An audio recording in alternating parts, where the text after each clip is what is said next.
చెప్పాల్సిన అవసరం లేదు.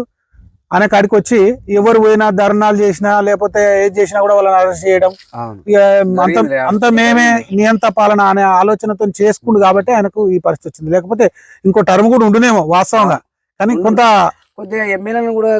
కంట్రోల్ చేయలేకపోయిండు.